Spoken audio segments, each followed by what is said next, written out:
The relationship between kings and Jews in medieval Europe was highly complex, fluctuating between periods of relative tolerance and severe persecution.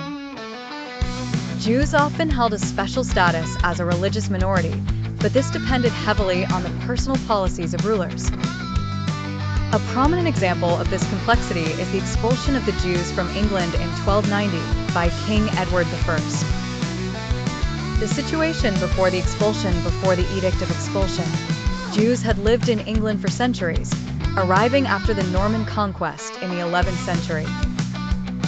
They played a crucial role in the English economy, particularly in lending, a practice forbidden to Christians at the time.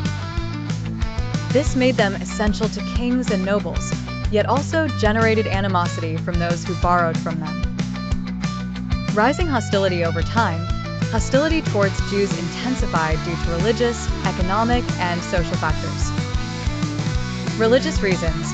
The Christian Church propagated the belief that Jews were responsible for the crucifixion of Christ, fueling popular myths like the blood libel, which accused Jews of using the blood of Christian children in their rituals.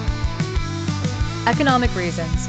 Debts owed to Jews by nobles, knights, and even peasants grew, fostering resentment and a desire to eliminate these financial obligations. Social unrest. There were sporadic incidents of violence against Jews, especially during the Crusades. The Edict of Expulsion in the late 13th century, King Edward I ascended to power. Edward faced significant financial pressure to fund his wars and projects. He had previously exploited the Jewish community through heavy taxation and the seizure of their wealth. In 1290, Edward I issued a decree expelling all Jews from England. Repercussions of the expulsion: approximately 16,000 Jews were forcibly removed from England, compelled to abandon their property or sell it at low prices.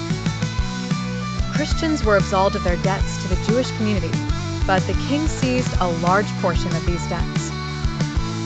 Jews were officially barred from returning to England for over 350 years, until their resettlement under Oliver Cromwell in the 17th century.